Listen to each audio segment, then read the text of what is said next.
Good evening all, and welcome. Places that have been left behind and forgotten by society for whatever reason have their charm and allure to many. But are they the best places to go at night? Probably not. Why? Well, you're about to find out. So get comfortable and let the darkness take control. At my old school, there were maintenance tunnels under it. There were new ones and there were old ones that the school didn't use anymore. My friend Chloe and I found an entrance to the old tunnels in a classroom that wasn't being used. We had to pick a lock on a trap door, unscrew a round metal top, and lower ourselves into a square, dirty tunnel. The main tunnels were about 2 feet wide by 3 feet tall, with maybe 2 inches of dirty black water in the bottom. The tunnels were very dark and cold, and smelled of mold. We began exploring it little by little every day. One day we were in there for maybe 20 minutes, and Chloe passed out. Turns out there were some dangerous gases down there. I had to drag her out. Next time, we brought masks and a flashlight, and began mapping out the system. We tracked more than 700 feet of twisting, turning tunnels, and they went down and turned to the sides. We used chalk to mark the walls so that we could find our way back, and after a particularly long expedition of perhaps 3 hours, we headed back to where we came in, only to find it locked. We pushed and turned the metal cover, and it didn't budge. We were trapped in. We rushed through the tunnels, trying to open each of the 3 openings we had found over time. None of them would open. Any panic that we had now surfaced, and to say the least, we were kind of freaking out. We ended up heading down a tunnel we hadn't been down before. After a while, I kept hearing noises behind us. I told Chloe, who was crawling in front of us, and we froze, turned off our flashlights and listened. Sure enough, a steady splashing sound was following us. We freaked the hell out and made a run for it. Keep in mind we had no idea where we were going at this point, and after maybe 10 minutes of a panicked dash through the tunnels, tripping over pipes and scraping our knees, we emerged into a bigger room. What the hell? We realized it wasn't a room, but a sort of down section of a much bigger room. We had come out in the drainage section of the boiler room. Now you might think our adventure stopped here, but it didn't. This was the second Friday of the month. There was someone doing maintenance down here. We hid behind some old metal stairs, and when the guy left for more tools, we scrambled up the stairs and out the door, and hid in the girls' locker room for the rest of the day. We never did find out who locked us down there, or what that splashing noise was, but perhaps we don't want to know. Close to my hometown, there was an old abandoned mental hospital. They had since built a new one by a regular hospital, but this old one still remained and was in rough shape, which made it extra creepy.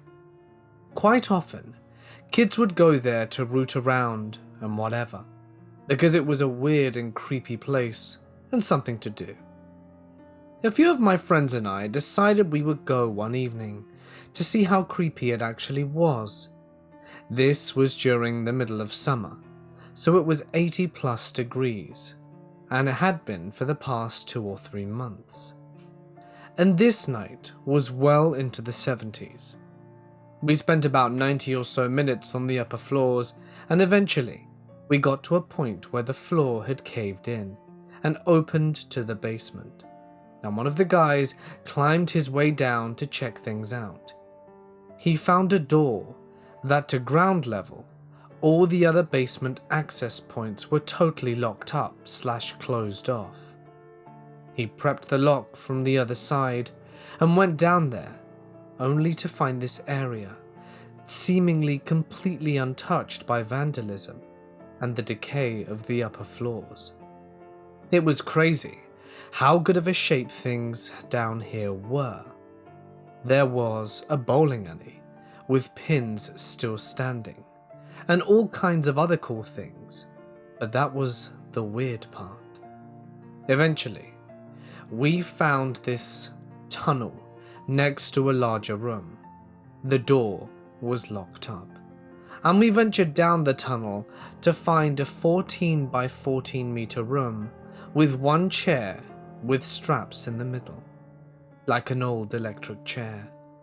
Some crazy machines, I assume, that ran shock therapy, and ice covering the entire room. This was the weird thing. Nowhere else in the whole building was colder than 70, and probably had not been below freezing for 5 months. But this room was covered and obviously really cold because of that. Ice on the walls, floor and ceiling, and was just totally covered in 2 to 3 inches of ice, and no pooling of water like it was melting. It was just super weird. Still no clue how or why the room was like that. There hasn't been an HVAC system running in that place for years. No sign the room had been entered into for at least 40, and overall, it was just downright strange. When I was in high school, I had a really good friend who lived next door to a house that was always up for sale. People would move out in the middle of the night without a word, and it hadn't had the same owner for more than 6 months straight for a couple of years. One night, we were really bored, and he suggested we go explore the house next door since it sat empty for a while. We go around back, and there's a dog door that he can crawl through, and he unlocks the door and lets me in. The house itself is really unremarkable. It looked like it was built in maybe the 1950s and was a craftsman-style house in an older, nicer part of town. My friend's house was similarly built. The kitchen had a really nice built-in breakfast table set against a picture window. The house's electricity was off, but you could see the street light through the window. My friend and I sit down on the floor across from this table and are just hanging out, talking. Why? Who knows? All of a sudden, my friend screams, and in that instant my vision goes black. But it wasn't that I couldn't see. My body was just engulfed in this sickly coldness from head to toe. I start screaming, and I feel my friend's hands grabbing mine and pulling me into some direction forcefully. My vision slowly returns, and I begin to warm up when I realize that we're outside under the streetlight. It was December, and should have been much warmer inside of that house. Finally, I look at my friend and he looks scared. I'm really confused and kind of panicking myself, and I finally ask him what happened. He says that as I was talking, a black thing, this figure that was all black and only had the vague shape of a girl, crawled out from under the table and sat on top of me. Apparently, I started groping around with my eyes wide open, like I couldn't see, and he was so freaked out he pulled me out of that house. We're still friends, and we bring it up every now and then, but the story itself never changes, and still sends chills down my spine. To this day, I've never felt such blackness or coldness in my life. It was palpable, almost sticky. For a couple of days after, I couldn't shake this unsettling feeling, and I could never walk past that house again. And now, I'm scared to get out of bed.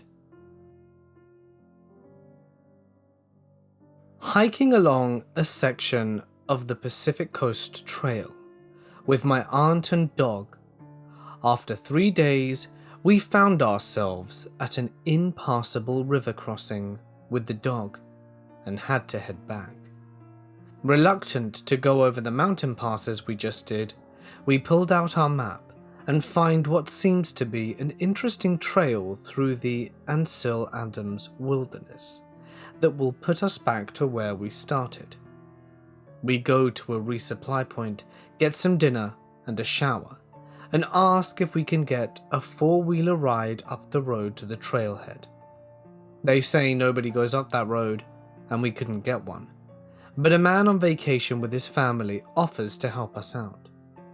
We drive about 2 miles up this road, and it proves to be so washed out, it becomes impossible to drive further. So we thank him for his help and continue on foot. We walk another 3 miles or so to the trailhead and find it completely destroyed by fallen over trees, and it looks like no one has been there for decades. Turns out, this was an old logging road that was used in the area before it became a wilderness area 50 to 60 years ago. So we start hiking down the trail another 4 miles until we camp for the night. Along this trail, we see nothing but bear tracks and deer tracks. No people tracks, horses or anything. We even stumble on a bear in the middle of taking a dump on the side of a trail and scare him off. From our camp, the road/trail gets really tough, as it was about 6 miles of climbing over giant fir trees one after another. We finally reached an opening and followed it for about another mile until, amazingly, we couldn't believe it, but we came upon a 2-story building way out in the middle of nowhere, 15 miles from the nearest people and 50 from any civilization. This place was super eerie. The house was straight out of the Blair Witch, and it must have been there since before it became a wilderness area. This is where things got weird. We found a sign here for our trail that pointed directly into thick brush and bushes. This is where we knew we were a little screwed. We decided that we should just go for it anyway. We were too far to turn back now, and luckily, we had a GPS that would help guide us even without a trail. So we go through the bushes and follow what used to be a trail. We get about another mile or so down the trail before I notice bare human footprints. Let me remind you that I've been seeing bear prints and cougar prints along this trail the whole time. These were human. I put my size 11 hiking shoe over it, and they were the same size and shape, and I asked my aunt if I was going crazy, and she agreed that it was human. We walked another 500 yards down the trail, with human prints leading us to what looked like either a dump or a homeless camp. There was a tarp strung up, trash bags piled up, and garbage scattered all over next to the creek. Nope. No more investigating this creepy place in the middle of nowhere. We just hiked as fast as we could, continuing up the hill and away from that place as quickly as possible, with the eerie feeling that someone was watching us for miles. We continued the way we did, hiking with no trail for another 12 miles until we reached a maintained trail on the other side of the pass, along with some really pretty areas that probably hadn't been seen in years. But seeing a homeless/Bigfoot camp in the middle of nowhere was not one of them. In the late summer of 2012, I snuck into an abandoned tuberculosis hospital with a friend. This was Sarah. She had a voice recorder with her, and I had a cheap video camera. Once we had gotten inside the basement, we both hit record at the same time. As we made our way up floor by floor, I couldn't shake the feeling that I was being followed, but upon checking behind me there was nothing. We continued on. The building wasn't very big, thankfully. We reached the top floor, and began to look around. Sarah asked a few more questions, and I did as well. I still couldn't shake the feeling of being followed, and I kept glancing behind me, as well as looking around. After a few minutes, we decided to leave and make our way down the steps, and we ended up back at the basement.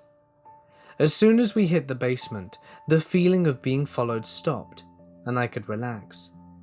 We left the building and went home that night. A few days later, a friend of mine that had went with us, but didn't go inside, asked if I'd watched the video. I said I hadn't, but we would check it out. I put the SD card into my computer and began to watch it. The video itself was pretty dark, and you couldn't really see anything, other than my flashlight beam bouncing off walls. When it got to the part where we had reached the second floor, I caught something on that camera that I will never forget. In the video, Sarah asked, "If you're trapped here and you want to leave, please speak into this little red light." Not a second passed before there was a response. "Ain't no light." I turned and looked at my friend wide-eyed, and she looked pale. I knew then we had both heard the same thing. I immediately called Sarah and asked her to meet me. When I met her and played the clip back, she immediately went pale herself. She had dug out her voice recorder and listened to the same section matching up with my camera. There was no voice. It was only her and I in the building, and this voice was in my video and not in her voice recorder. It was a gruff male voice, and clear, like the person spoke directly into my camera microphone loudly. So I was right. There was someone following us that day. My mate and I went to an open psychiatric hospital to have a look around, check some kangaroos out in the process, hundreds, and they were friendly as hell. And after a bit of time, we proceeded to go for a walk into the bush, go past a criminally insane ward, and walked not even a mile into the bush, and stumbled upon an area of abandoned wards in an enclosed area. At least 4 buildings, or the remnants at most. Finding an abandoned, run-down psychiatric district is creepy enough. Looking around for at least half of the entire perimeter is just dirt, with about 4 to 5 burnt-out cars upside down on their side with alcohol left in them. Got a bit curious and lifted the boot of one of them. Nothing to be found. We head over into the other corner where the grass is thriving. The buildings have massive amounts of gang graffiti scattered all over them, and it seems pretty creepy. We head over to one of the corners, and there's a mold-infested pool with repeated gang tags sprayed on the inside. Moldy green water too. We look over to the right, to the tiniest bit, and see that there's a dead dog afloat. We looked in shock for about 10 seconds. No visible wounds, nothing. We start to suspect dogfighting, as it is a very dodgy area with gang graffiti, and we started to get creeped out. Then we hear a massive bang resembling a gunshot. We sneak to the outside, and notice we ran past leftover heroin and cocaine bags. We sit outside for 5 minutes, and decide that the bang might have been the boot of the car slamming from the wind, so why not go back and look, just to be a bit suspicious. We go back in cautiously. We're tiptoeing on what felt like soft mud, and then we can hear footsteps. My mate is about 5 meters in front, so I'm not able to hear his footsteps, and we're on some lower ground opposing one of the rundown buildings. And then I look at him while I'm crouching, so I'm hidden just in case, and I hear footsteps in the mud right above my head, on the grass mound just to my right. I'm crouched, with bushes hiding me, and I look in front of me. I can see my mate, and it's not his footsteps. It's someone else. He's walking cautiously, and we bolt out of there. This dude had been watching us the entire time, presumably made the gunshot sound to scare us off when we saw the dead dog afloat. I believe this guy had been watching us the entire time and following us. It could have been a squatter, a druggie, or who knows. It really left me with many questions and very few answers. I am a young girl.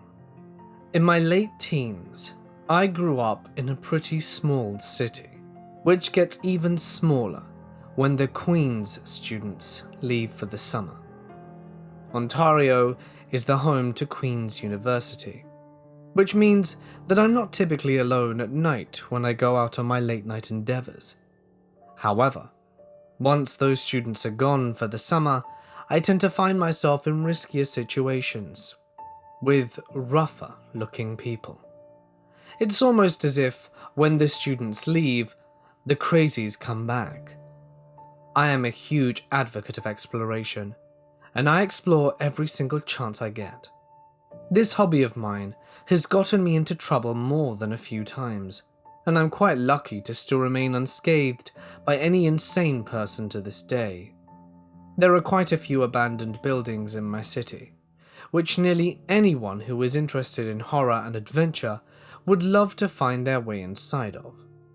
I have an eye for detail, and I am only around 5'1" and 116 pounds, so that makes me the perfect candidate to escape into the small crevices and holes of abandoned buildings. Not too long ago, I had found a building I was scoping out for a while. I found my way in with little effort and understood the dangers of going alone. I'm a risk taker, but I'm not stupid. Of course I had someone with me. Now let's just say I wasn't expecting this person to be as flaky and easily frightened as they were, so most of the rooms I entered on my own, equipped with a flashlight and bag in case I found anything super interesting. I explored the dark corners of this building. I didn't expect it to be so huge. I found a journal with writing in it that looked to be in a foreign language, and even with my knowledge of different languages, I couldn't decipher what this person was going on about. I also saw multiple mathematical formulas, but with a type of math that I had never seen, surrounded by odd symbols and drawings. There were also a ton of zodiac signs, and talking of the planets and their rotations, which was enough to put me off in itself due to the fact that my own zodiac sign was heavily underlined and rewritten multiple times. Of course, I didn't piece anything together here, because it's extremely unlikely anyone would be in the building with me. But I started to feel even more on edge as the night crawled on. I made it a promise to myself to check every room, because I didn't crawl into a dark hole for nothing. My friend had opted in staying near the entrance, and I obliged, simply because arguing would lead to noise, and noise led to alerting others of my presence. I continued looking amongst this dark and eerie building, which contained this thick air that I almost felt I have to sift through, as if it were a thick visible fog. I had already seen a bed, clothing, books, stickers, anything you can think of. But abandoned buildings commonly house these items, as I'm not unfamiliar with squatters staying in places like this for a few days before moving on. However, in all my years of exploration, I never encountered someone who stayed in a building or approached me in a building that I entered. I started to get deeper into the building. I went down the stairs and walked down a dark, wet hallway. I felt like I had been in there for hours, and there couldn't be anything else I hadn't explored already. As I got further away from not only my friends, but the exit as well, my basic sense started to heighten. I think it may have been due to the fact that I started to smell a putrid odor near me, one that I hadn't noticed upon initially entering. I was stuck in a hallway with little places to go, so I entered another room, hoping to escape the smell. However, the smell started to turn into footsteps, and I realized the room I was now standing in was barricaded in some way, with mattresses against the walls piled on top of one another, needles around my feet, and children's toys scattered carelessly. No red flags go off in my head when I'm in an abandoned building, until I stumble upon children's toys and clothing. That's where I always draw the line. I turned around and told myself it was time to leave, but I didn't feel like it was just me that was going to be leaving.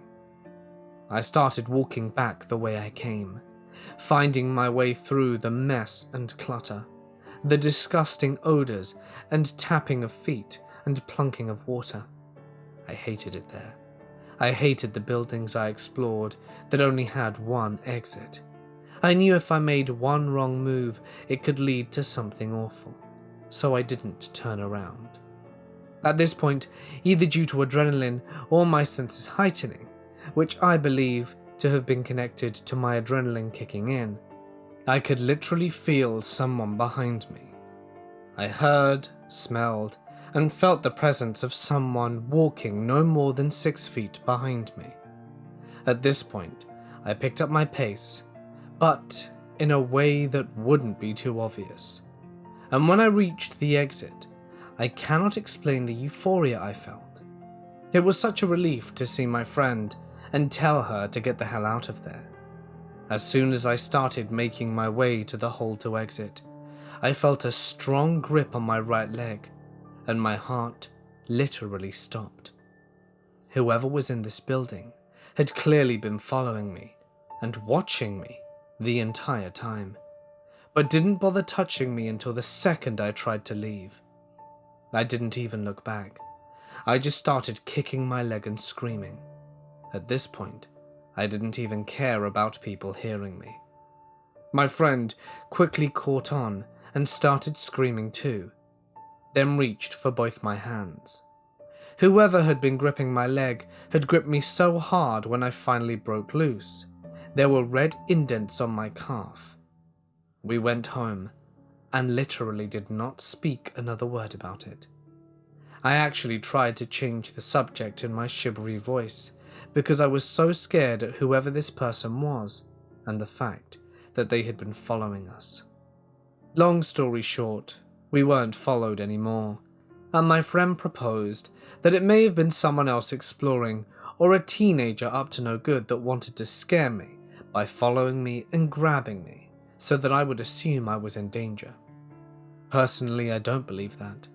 No normal person smells that horrible or has that much time to follow around a girl through an abandoned building. So that's my initial thoughts. It had been abandoned for nearly 3 years, so I assumed it was safe since there was no sign of anyone for long. The next morning, there were purple bruises on my leg. I didn't go to the police, because it's not a great impression to be entering abandoned buildings in the first place. I don't really know what to make of this experience, but I am so happy that I'm alive, and that whoever that was didn't grab me sooner. Always bring someone with you when you're exploring buildings. If it wasn't for my friend grabbing me, I don't know what I would have done. I don't think I would have been able to kick my way out of there. So creepy abandoned building guy, let's not meet. The college in the town where I grew up hosted a 5K around Halloween, and the high school teams volunteered to help out with the event. The 5K took place at the oldest mental hospital on the East Coast. My friends and I decided to go exploring in the woods after our volunteering shift, having run the trails ourselves countless times, and largely knowing there was the old abandoned wards. We get to Ward 2, a large colonial brick building set back in the trees and covered in ivy. The steps to the ward were old and rotted. but the 6 of us clambered up them inside the gaping door frames regardless. I was one of the last ones on the landing, as the one who was the most scared. As soon as I stepped inside, I was only able to glance around at the old instruments and cots with straps before the odd, rotted landing gave out, and I fell through and got stuck in the floor. I would have shat bricks if something other than my friends had grabbed me. Needless to say, once I climbed out, we all bolted back to the race site and never looked back.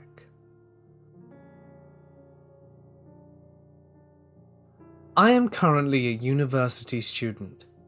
I drive to school daily, and one semester, I decided that I wouldn't buy the parking permit. I'm currently doing my master's and have classes only twice a day, so the $60 could be spent elsewhere. Drinks. Yeah, it went on drinks. So I park off campus and walk about 10 minutes to get to school. There's an old mental institution that connects to the campus. It's a really old and beautiful structure. Next to it, there is a hospital of some sorts. I always assumed that they were both in operation. Anyway, cutting through this shortens my walk by about half, so I do it. My classes are all at night, by the way, from 6 p.m. to 8:40, so after class I'm walking to my car, cutting through the grounds of the massive asylum, and I see 12 people walking out of the doors of the huge asylum in their white gowns. I thought it was pretty weird as it was a bit late, and I didn't think that they were allowed in there at the time, but I just kept on walking listening to my music. A few weeks later, my girlfriend dropped me at school, and I mentioned the incident when I was thanking her because I didn't have to go do the walk. She told me that I couldn't have seen those 12 people because the asylum had been inactive ever since she's known about it, and she's from the city I go to school in. That creeped me the hell out, and have since bought a parking permit. This happened around 3 months ago, and it's been bugging me ever since. So my family has a cabin that we've had since the 60s, and I've been going there for my entire life. It's nestled in a little town of less than 2,000, and surrounded in vast forests and farmland. You see cows everywhere, and stray dogs that will let you pet them. You'll see maybe 30 people in a day if you go into the little towns of shops and small mom-and-pop restaurants. Definition of a small country town. Since I've been going here my entire life, I pretty much know everyone. All my family knows everyone. Men dress in Western clothes with big jeans and old flannel shirts and belts and big-ass buckles. Women dress in jeans and tank tops with a country factory logo on them. They're all nice enough but keep to themselves. So I'm driving up there one night to meet my parents since they had gone down the night previously to open the cabin for spring. My boyfriend had also flown in, so he could meet my family who lived up there. I had been driving until it got dark, about a 2-hour 10-minute drive from my house, and he had taken over driving at around 10 p.m. There's also a little national park close by, about 15 miles of land in total, and since I had fallen asleep and couldn't give directions, he decided to log the address into my GPS. I took him through the back way, through the park that I never drive through, so that when he woke me up to ask where to turn next since the GPS said he could go either way, it took me a minute to figure out where the hell we were. There were no lights anywhere, and we were the only car for those 15 miles. Long forests with tall, giant trees on either sides of the road, with a lonely deer or two in the woods to keep us company. I mentioned switching drivers because I remember that road would lead directly to the intersection that would go through a small community up to the mountain my cabin was on, but it was prime territory for that scam where they leave a toy baby on the side of the road, and then when you go out to investigate, something bad will happen to you.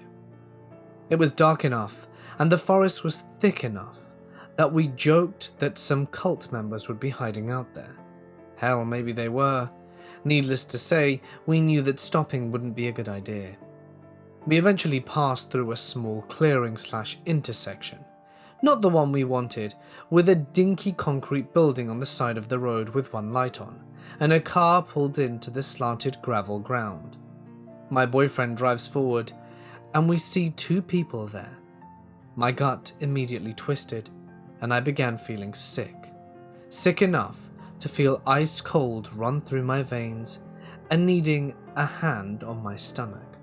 You never see people here at night.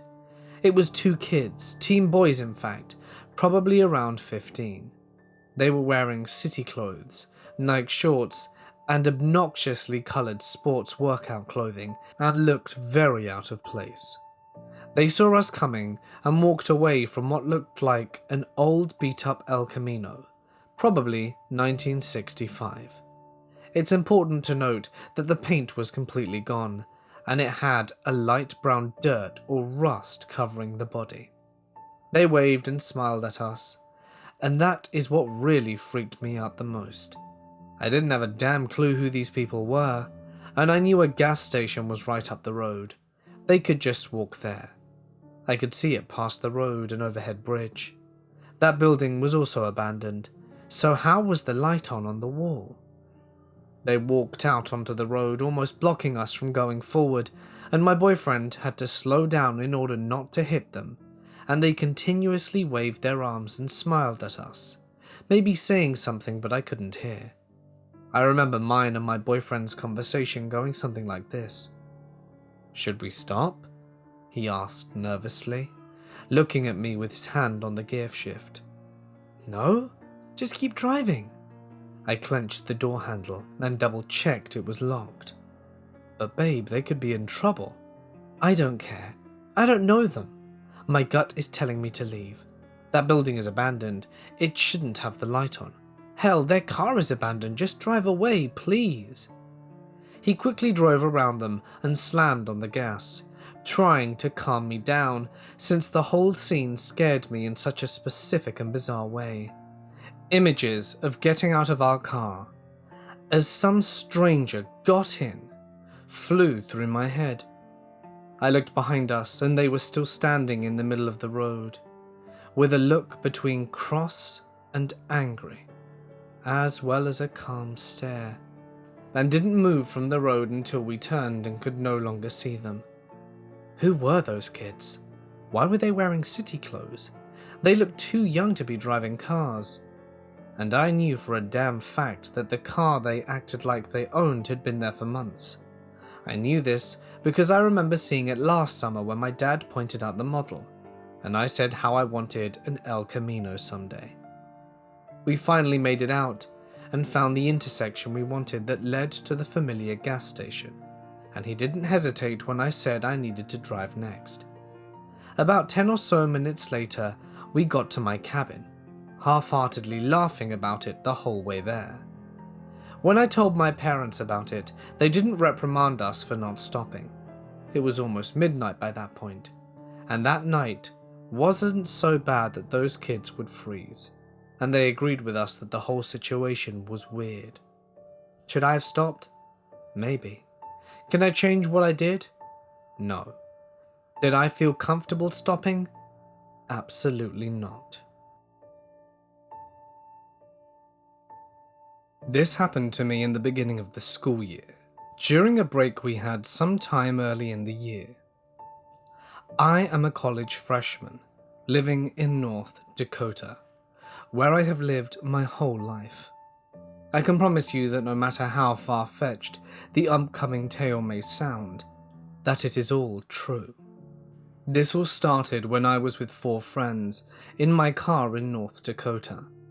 There isn't much to do on any given night, especially late at night on a weekday, when you're 18.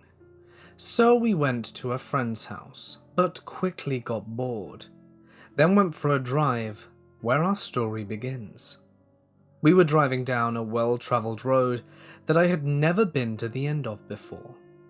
It ended up turning into a rural dirt road past fields after a roundabout a few miles on.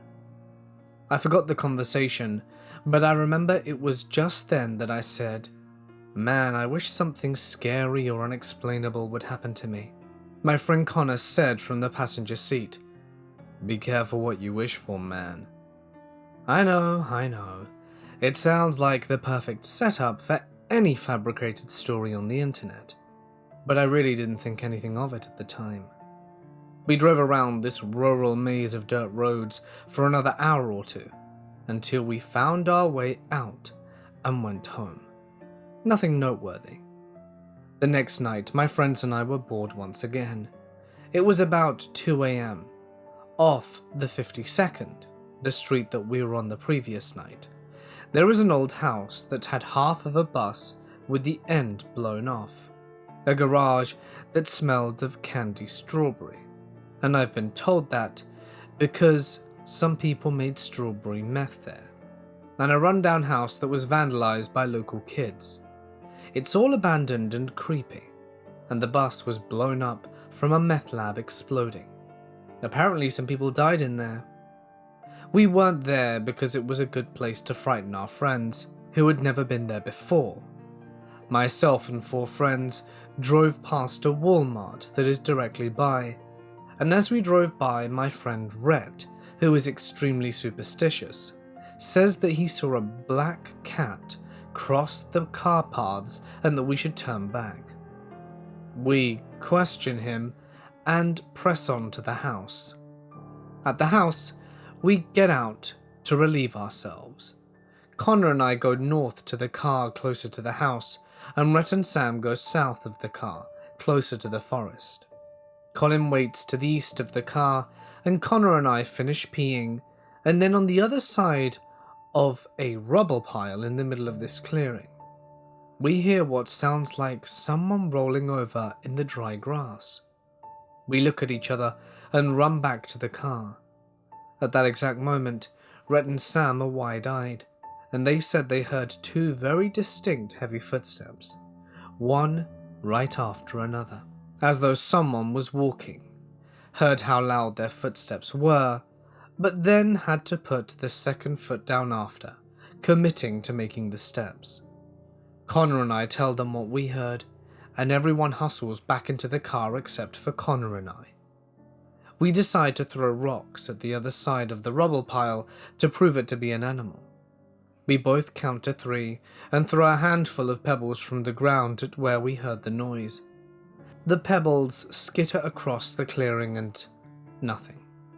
There was a 2-second pause, and then we heard what sounded like someone slowly rolling over and beginning to stand up. That was enough for us. We were out of there.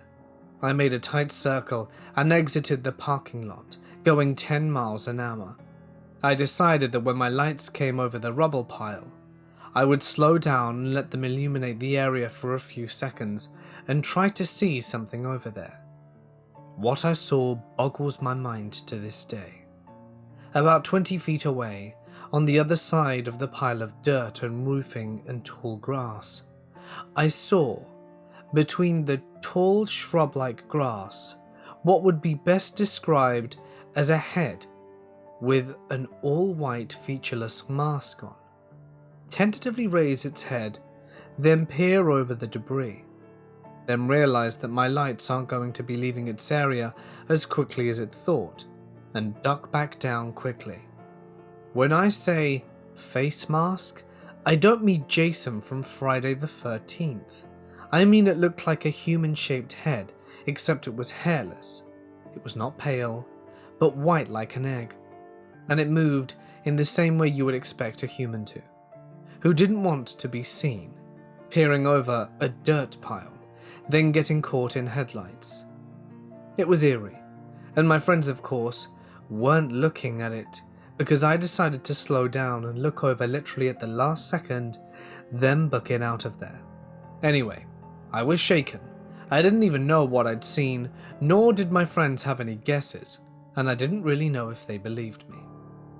We were driving past the Walmart when something was in the road. I got closer in my car, and there was a black cat waiting in the middle of the road, completely still except for its tail, that was casually flicking back and forth. I slowly came to a stop, told everyone what was in the road, and Rhett was freaking out, and I swear the cat and I made eye contact for at least 10 seconds. Then it casually padded away and disappeared into a cornfield in the direction of the house. We reversed back to the Walmart parking lot so that we could stay out of its path.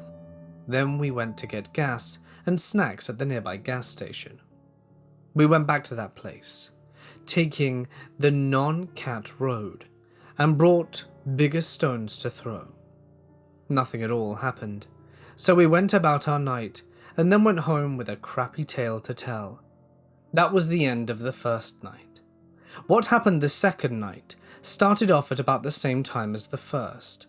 It was with my friends Sean, Jared, Christian, and Colin. We took my car driving around after a party at 2 a.m. I told them about how the previous night scared me, but I still wasn't truly scared yet. It's amazing how much we can put up with and not connect together when it's happening to us. I mentioned that a friend showed me an abandoned church about 45 minutes away one time. None of us were going to bed anytime soon, so we decided to go for it. After driving for a little less than an hour, we passed the restaurant off Highway 10, that it's near, and we start doing the winding dirt road that leads to the church. Now, this church is atop a large hill in, virtually, the middle of nowhere. It's lit up from ground lights still for some reason. We pull up to the church, and there's a rundown trailer in a field/parking lot next to the church, and then there's nothing but fields and trees for about half a mile in any direction. We park the car and get out. It's now about 2:45 in the morning, and we're in the middle of nowhere at a creepy church, and amusingly enough, Jared smells fresh pizza being made from the restaurant 2 miles away. We take the place in, and we notice that there's a small valley leading to another hill about half a mile away that has lights flickering all about in an eerie orange light. And if we really strain our ears, we can hear what sounds like a voice here and there. The best way to describe this light is that of a bonfire, but shadows were flickering around it, as though there was a pow-wow going on, and people were dancing around it. We could only see these things through trees, and that hill was higher than our own, so we went to investigate. We started walking away from the church to the other hill, and we went to find that there's a path at the edge of the church field that looks like it's been well worn, and it leads right into the direction that we were heading. We stumble down in pitch darkness, then go down this slight hill for a quarter of a mile while following this path. It was then that I decided to snap a Polaroid since I had just gotten this camera, and I was excited about it. I set it up so that the church was directly behind all of my friends, and we were all quite a ways away, so it didn't show up in the picture. We then climbed another quarter of a mile to get to this hill. When we reached the top of the hill that we had just seen being full of life and whatnot, we realized there was nobody there, no lights, and we hadn't heard anything since we started down the path that led directly to there. We were telling jokes and teasing each other the entire time, to keep us from thinking about how we were actually frightened, so we must have forgotten to listen for voices or people. There is nothing to be found here, not even the remains of a fire or anything of the sort, so we take a roundabout way back to the church and go inside. It's nothing special, kind of creepy, and we go back outside after scaring each other a few times. Jared and I are at my car, while the 3 other guys chase around a medium-sized black dog they find. I should have realized black animals are not my thing at that point, but I didn't. Jared and I are talking by my car, and he points something strange out. He mentions to me that there isn't a house very close by, and that we smelled fresh pizza in the immediate area. Now that could have been from the restaurant, but when we passed it by, we saw that it had been closed since about 10 or 12. Jared says cautiously, "What if it's coming from there?" as he looks over at the old dilapidated trailer near the church. I then wonder where a smaller, obviously non-farm dog would come from so late, and I tell the guys to get back in the car and that we're leaving.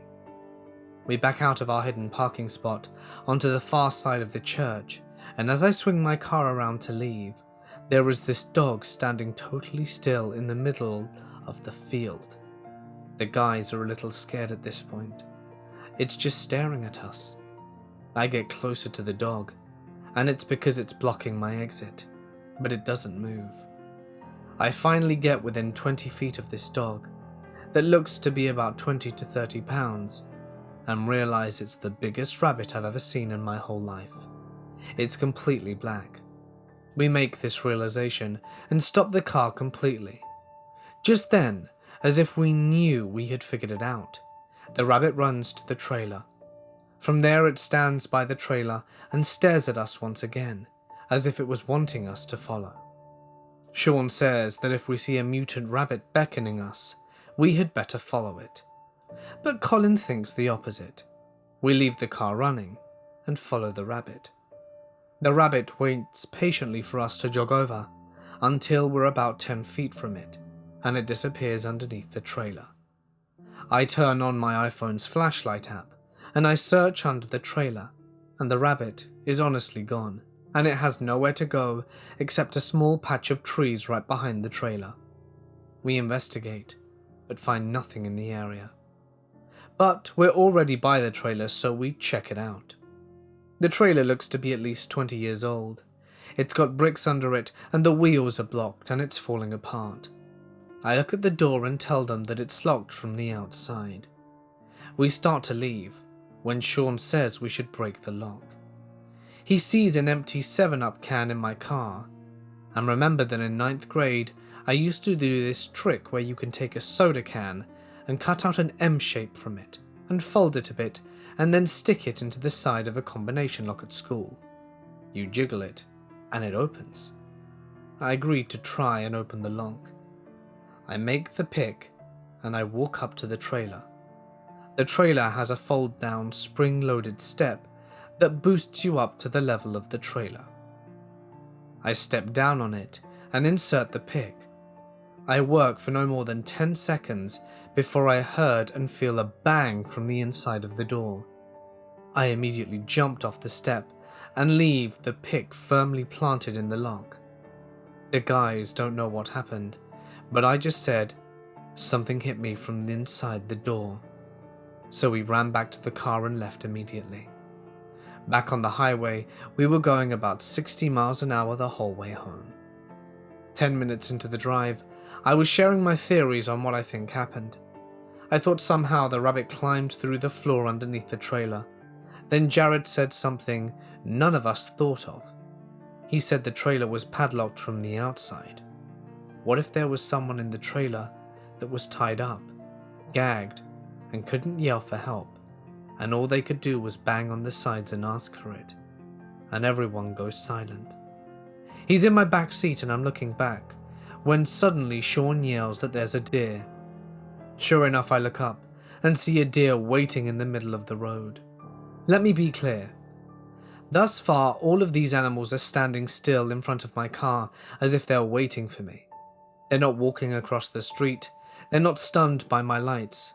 They're facing the car, either sitting or standing to attention, waiting for me to approach them.